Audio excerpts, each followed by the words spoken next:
وہ یونیورسٹی کی اسٹوڈنٹ تھی اور ایسے ہی ہار ماننے والی نہیں تھی۔ اسے پتہ چلا تھا کہ اس کے کلاس فیلو کو اپنے ابا جی سے پھینٹی پڑی ہے، کیونکہ لاک ڈاؤن کے دوران اس کے گھر والوں کو ان کے تعلق کا پتہ چل گیا تھا۔ اس نے ڈرتے ڈرتے وہی مانوس سا نمبر ڈائل کیا۔ آگے سے بھاری اور اجنبی آواز میں ہیلو کہا گیا۔ اس نے اپنی ہمت جمع کی اور دو ٹوک انداز میں بات کرنے کا فیصلہ کیا۔ السلام علیکم انکل، مجھے آپ سے ہی بات کرنی ہے۔ انکل، میں وہی لڑکی بول رہی ہوں جس کے ساتھ تعلق پر کل آپ نے اپنے اکلوتے بیٹے کی درگت بنائی ہے۔ انکل، وہ آپ کا اکلوتا بیٹا ہے، آپ کو اس کی پسند کا خیال کرنا چاہیے۔ انکل، ہم ایک دوسرے کو پسند کرتے ہیں اور بہت اچھی زندگی گزار سکتے ہیں۔ انکل پلیز ایک بار اپنے فیصلے پر نظر ثانی کریں۔ ایک ہی سانس میں اس نے ساری بات کہہ دی۔ دوسری طرف تھوڑی دیر خاموشی چھائی رہی، پھر جواب آیا، جی نتاشا بیٹا، آپ صحیح کہہ رہی ہیں۔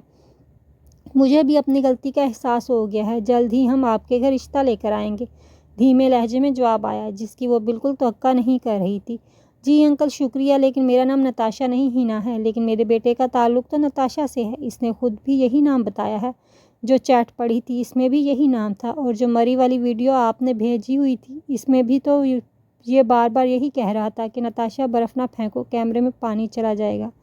دوسری طرف سے گہری خاموشی چھا گئی اور وہ سوچ رہی تھی کہ وہ تو کبھی اس کے ساتھ مری نہیں گئی، ایسی کوئی ویڈیو بھی نہیں بنائی۔ یہی سوچتے ہوئے اس نے کال کاٹ دی کہ اس کم بخت کا کسی اور سے بھی تعلق ہے۔